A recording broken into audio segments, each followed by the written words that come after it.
Coach, a couple weeks from now, another big fight out in Saudi Arabia is going to be Bivol better be. We're finally going to get that fight. How do you see that going out in Can't Saudi? wait for that one, man. That's gonna be a fight that it's hard to pick the winner. I lean towards Bivol by decision. I just think he's got that style that he's not gonna allow Bitter to get in close. I don't know. I just think Bivol pulls it up. But I wouldn't be surprised if Bitter lands and hurts him and knocks him out, because that guy has so much power that he could knock anybody out. But I lean towards Bivol by decision. When we start talking about Bivol, naturally the guy that comes to mind and everybody's mind is going to be the guy that he defeated, which is Canelo Alvarez. Correct. Huge victory over Edgar Berlanga this weekend in Las Vegas. What did you think about the fight? It was a great event. It was a great fight. I think they both put up a good fight. I was one that, like everybody else, that thought Canelo would knock him out. But Berlanga came in, ready to fight, ready to also. He got knocked out pretty good, and I think it was the third round. He got dropped, but he got up like nothing and continued fighting. So he fought really good.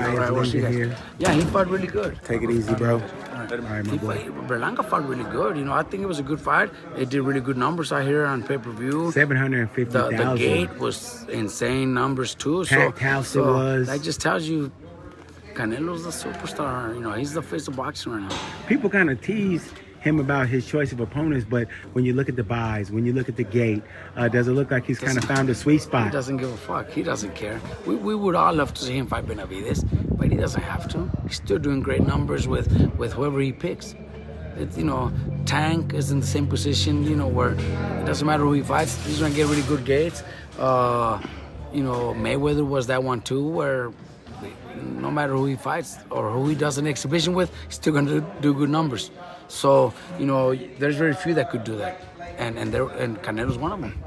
Canelo Alvarez, everybody wants to see Canelo Benavidez. Another name that's kind of snuck its way up in there the last couple of weeks, though, is Terence Crawford.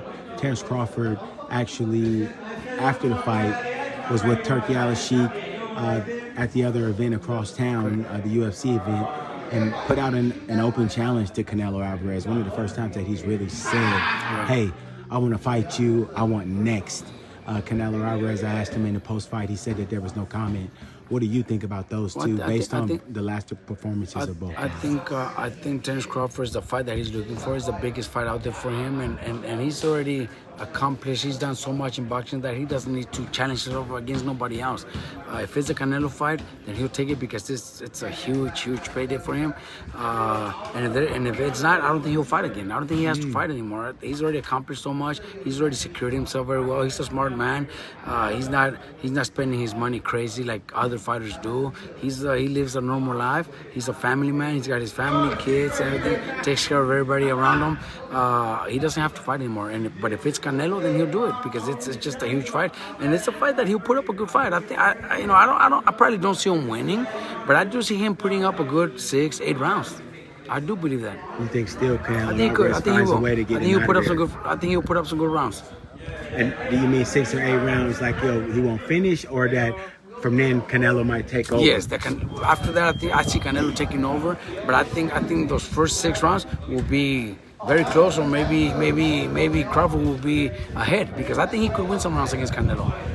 Just kind of sounds like what Jim Lampley echoed. I got to hang out with Jim during and after the fight, and he said that he thought he was more concerned now with the size of Terence Crawford versus Canelo Alvarez than he ever has been, based on the way that Canelo just kind of manhandled at times Edgar Berlanga, who's a much bigger guy, much taller guy, perceivably a much stronger guy. But Terence has that weird strength, everybody says. Terence is very strong physically, mentally is very strong too. So you need that too. So I think he does put up some good rounds. I'm not saying he wins, because it's going to be tough for him to win. But I think the first half of the fight, he will put up some really good rounds. What do you think he really runs into trouble the most versus Canelo?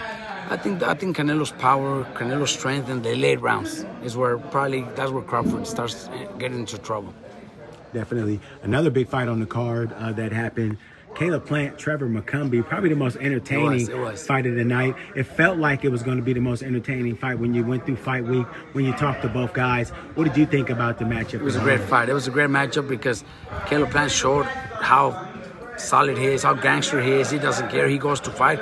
But also, what's his name? Trevor McCumbee. Trevor, I used to train him when he started boxing, when he turned pro. Oh, really? Yeah, I used to train Trevor. But he's been out for so many years that nobody thought, he would even put up a fight. But he put up a real good fight. Even though he lost, his stock went up. He's going to get calls for big fights. So, a fight maybe against Berlanga, a fight against Munguia. He could fight somebody like young Pacheco. So he's got some good fights out there. So I'm happy for him.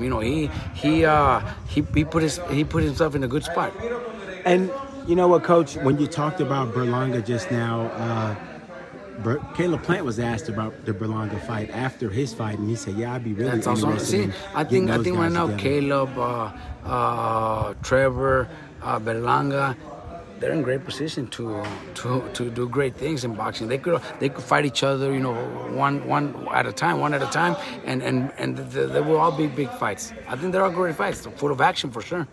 Where do you think this leaves Berlanga from here? Do you think Berlanga immediately goes back up and challenges for a title, or is he's got? Well, he can't challenge for a title because Canelo has them all, but he's up there for big fights too. He got a lot of respect, from a lot of people because he went out there. Everybody thought he was going to get knocked out. He didn't. He put up a good fight. So I think he put himself in a good position for big fights. A Munguia fight, a fight against Trevor. There's like I told you, there's the young Pacheco, and there's a few other ones out there, that could put up good fights. So I think the division is stacked with talented fighters that could put up good fights.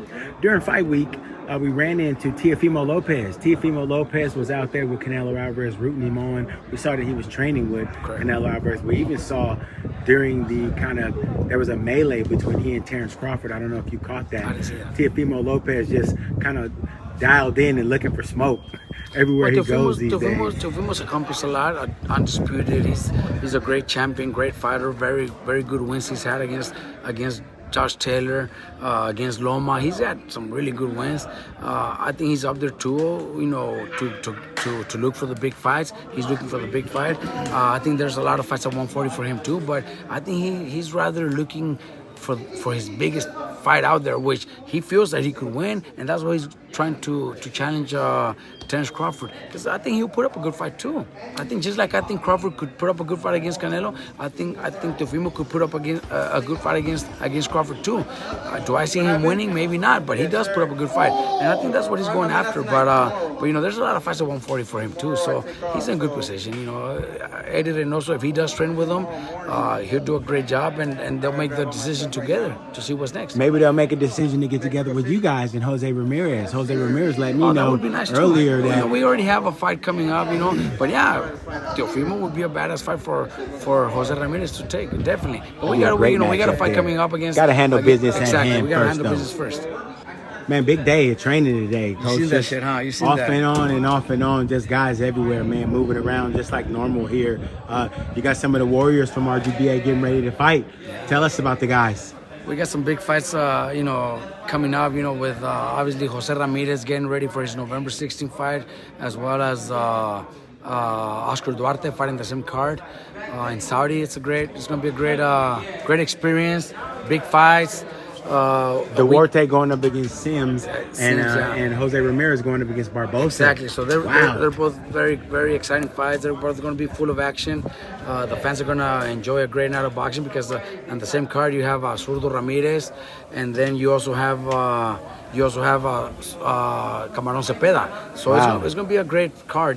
Great fights. They're all going to be great. So can't wait for that day. But a week before, it looks like Bam will be fighting the week before. November. You got an opponent for Bam? I didn't see anybody named for Bam yet. I think Matchroom should make the announcement today or tomorrow. But everything's said. We're fighting on November 9th. And then a week before, we have Raymond Murataya fighting in New York, Verona, New York. So those 3 days are going to be full of action.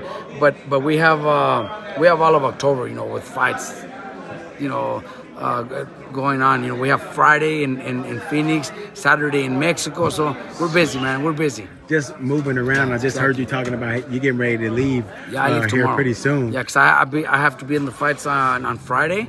Art Alvarez is scheduled to fight Friday in Arizona on the Munguia card, so I'll be there Thursday night, and we also have Chop Chop fighting in Mexico City. Young Chop 10-0. is a sharp superstar. dude.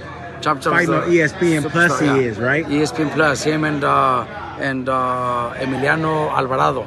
That's my young kid, 17 years old. He's 3 or 4-0 right now.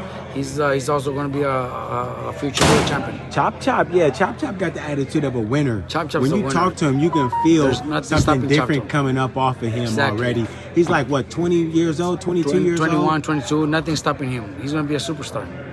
What does it feel like when you see a guy like that kind of float his way in and you see him going about their business? Is there something that goes off in your mind? You see it in those type of fighters, that type of talent. I seen it, 10 years ago with Bam. I seen that with Bam, and I see it with Chop Chop. I seen it with we seen it with Mikey when Mikey was getting started. We've seen it with those type of guys that are going to be special. They're young. Raymond Murtaya, when he started, you see that special talent, that special dedication. So that's what it takes, to become. Because there's champions, but there's also those super champions, the ones that are just extra good. Watch them go through a full workout, and I guess he got bored and he started working out all over again. That's Chop Chop. Just like Virgil does, just like Jose Ramirez does, just like all these guys do. They don't stop. They keep going. Bam. It's non-stop. He keeps going. He keeps working. And Coach, there's so much to talk about. Let me cut into it again, just to stay on the vein of the RGBA. One of the leaders in here, Jose Ramirez, I got to spend some time with him this afternoon. Just a warrior. 32 years old. The dude looks 28 years old. The way Just he's turned popping, 32 moving around. early this month. What's up, Sam? Just turned 32 a few weeks ago. And he's the veteran in the gym. He's probably the oldest guy in the gym.